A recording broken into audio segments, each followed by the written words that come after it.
I recently watched an old debate between Alex O'Connor and Ben Shapiro about whether religion is actually good for society. Now, on the surface, that sounds like an interesting topic, but pretty quickly that excitement fades. Ben Shapiro's back-footed, self-doubting, and spineless defense of religion ends up making the debate extremely painful to watch. So let's go through a few key moments that really show why his cowardly, self-contradictory positions make him a terrible candidate for defending religion. This idea of the atheist delusion. Ben, could you sort of concisely, if you can, talk about what you mean by the atheist delusion? The debate starts with Ben Shapiro being asked to explain the atheist delusion. So the atheist delusion is basically the idea that there are certain fundamental principles that exist outside of nature and evolutionary biology. Yet atheists still accept these principles and live their lives according to it. Some examples are free will, morality, and even reason. I've actually made a video specifically talking about how atheism can't explain reason. I recommend you check it out. But before Ben Shapiro explained the atheist delusion, he had to make a big announcement clarifying that he can't prove the existence of God. So I should start off by saying I don't actually think that it's possible to prove the existence of God. I'm also not a believer that you can disprove the existence of God. I don't think that logical argumentation is going to get you there one way or another. And so I'm not going to try and do that with Alex today, because I think that if people would have been able to provide dispositive proofs, then people would believe them. And if people were able to provide dispositive proofs that God does not exist, then people would be more apt to believe those as well. This guy has just admitted that the very foundation religion is built on can actually be proven. How can anyone be a sincere follower of a religion if they can't even be sure about the existence of God? Instead of making excuses right at the start of the debate, you could have actually prepared. You could have learned the rational arguments for a necessary existence. You could have made a solid cosmological argument for God. With even a little bit of research, you would have known that Alex has a hard time debating against the existence of God. So can you tell us how there can be a world with no necessary existence? Well, you said we're living in a world of possible, or you said that we have to claim that we're living in a world of possible existence. Do you agree that there could be Nobody explained that. Do you accept that there is a necessary existence? I would say that yes. Oh Allah the Almighty, Allahu Allah. الإمام علي بالأسد بشر. Things could come into existence out of nothing, and yet, by definition, we'd be incapable of witnessing it. So maybe things do come into existence out of nothing all the time, but because these are only universes, we'll never be able to observe it, we'll never be able to see it. Let me commend you for your method, Alex, because by pushing these questions, what you help the atheist to see is the intellectual price tag of his atheism.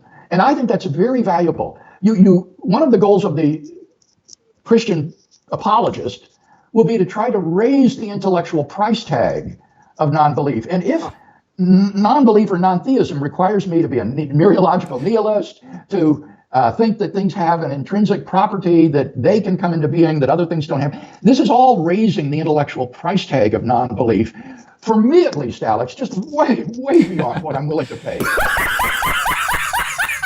If there's one thing that atheism struggles in defending, it's the claim that there is no creator or that reality can be fully explained without a necessary existence. This is a topic where you actually have the upper hand, but because you clearly have zero grasp of theology, you ended up doing the opposite, basically admitting how shaky your belief in God is, which forces you to take a back-footed approach. He ends up arguing that religion is good for society because it preserves free will. His claim is that since most atheists operate within an ontologically naturalistic worldview, they're basically forced into one of two options. Either accept the atheist delusion or bite the bullet and become determinists. A society that rejects free will or can't really explain it is worse off than one that can. This is because people who believe their actions genuinely matter are more motivated to do good things, even if free will itself isn't actually true. So this is where he messes up and ends up arguing that religion is good for society even if it's false. I claimed if you believe free will exists, it cannot exist in a materialist universe. Now, you say, okay, fine, it doesn't exist in a materialist universe. I don't believe in free will. Yes. That's fine. That's totally plausible. As I said right at the top here, I'm not going to prove to you that God exists today. What I am going to say is that the vast majority of people throughout nearly all of human history have believed there's a thing called a self. It is a deciding self that makes these decisions. If you are a person who believes that, you're right. It can't exist in your world. So I'm not saying that it does exist. Maybe it doesn't. Maybe you're right. Maybe you're totally right. And all of this is just a series of chemical firings. That's quite plausible. That's fine. What I have said, and this is the argument that hasn't yet been rebutted, is that society does require an extraordinary number of people to believe that they are capable of making decisions for the good or for the bad. This is a terrible way to argue the point because you can't spend half the time calling atheists delusional and then turn around and defend a fictional concept purely on pragmatic grounds.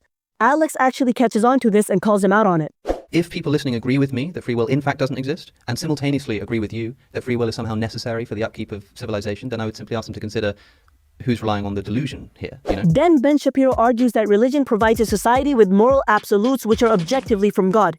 A society without moral absolutes will rely on morality created on an individual level, which is inherently dangerous because it can be used to exploit self-interest. Alex responds by agreeing that sure, there may be social utility, but that same religious worldview throughout history has been wrong about women's rights, wrong about LGBT, wrong about the position of the earth in relation to the sun, and wrong about slavery. So how is religion good for society with all these horrible things?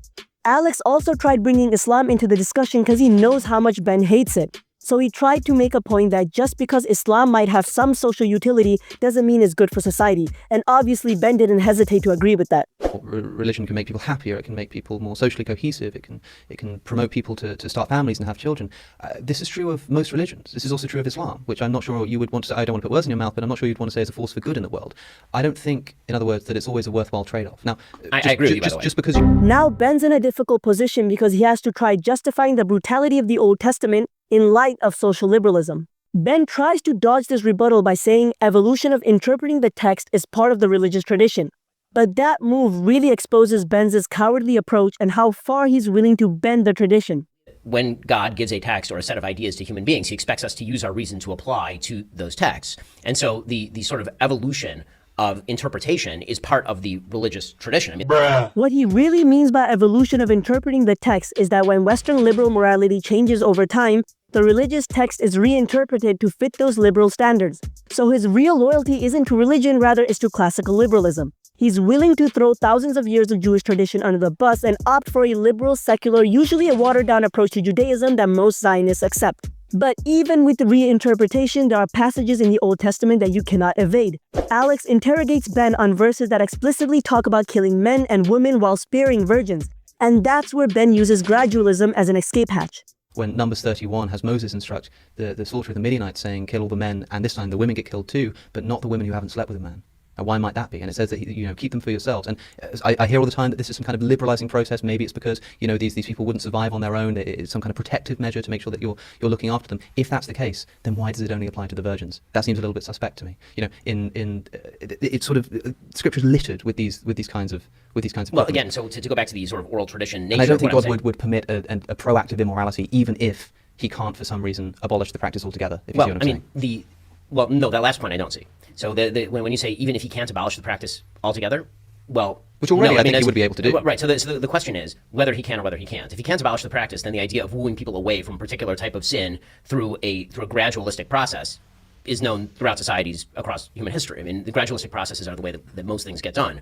Since resorting to gradualism contradicts his previous point about how religion provides moral absolutes, Alex does not hesitate to point this out and accuses Ben of being a moral relativist. Do you think that the ownership of other human beings under the conditions of the Hebrew Bible are immoral? Yes.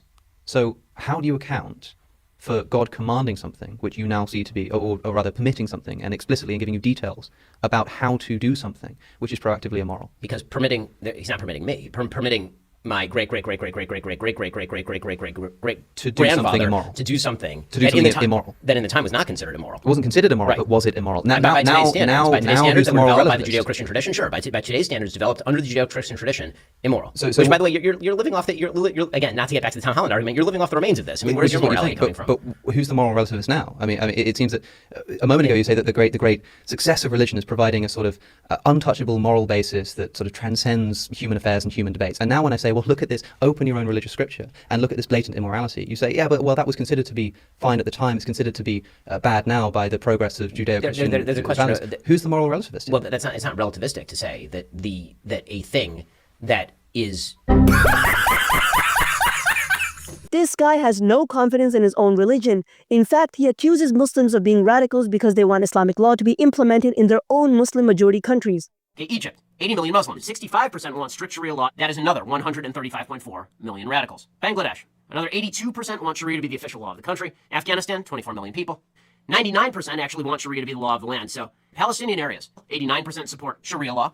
Nigeria, 71% favor Sharia law. Iran, 83% favor implementation of Sharia law. Morocco, Just over 3/4 support Sharia law. That's 24.6 million radical Muslims. So how could you claim religion is good for society, then condemn those who want religion on a political level? Ben Shapiro is just your typical conservative that gets funded by Israel. All these AIPAC-funded conservatives have two things in common. They support religious values purely on pragmatic grounds and fail to defend its teachings and theology. They only appeal to religion when it's in line with classical liberalism, but when it comes to God and defending scripture, they fail. If you doubt the existence of God and the integrity of your scripture, then leave it. But since they get AIPAC funding which helps them appeal to Republicans, they hold on to religion and even use it to defend Israel. This is why you see Judeo-Christian unity. The Christians ignore what the Talmud says about Jesus and Mary and then pretend that all Palestinians are Muslim. It's not like Israel is genociding Christian Palestinians and destroying their churches. Meanwhile, the Jews ignore Christian violation of monotheism. Who cares about scripture and God? As long as AIPAC gives us money, we'll do whatever they say. The second point they have in common is their hatred for Islam. They will spread propaganda scaring the public that Islam will take over America, given that Muslims make up 1% of the population. This is good because it further dehumanizes the Palestinians and distracts the American public from noticing Israeli influence on American politics. This brings us to the end of the video. If you enjoyed it, make sure to like, comment, and subscribe. And if you hated it, then I guess you can cry about it or report it as anti-Semitic material. There are material that appears to be anti-Semitic. What's the anti-Semitic material? Well, there's a small watermelon. Until next time, Assalamu alaikum. صفير البلبل هيج قلبي ثملي والماء والزهر معا مع زر لحظ المقل وأنت يا سيدني وسيدي ومولني فكم تيمني غزيل عقيقلي قطفته من وجنة من لثم ورد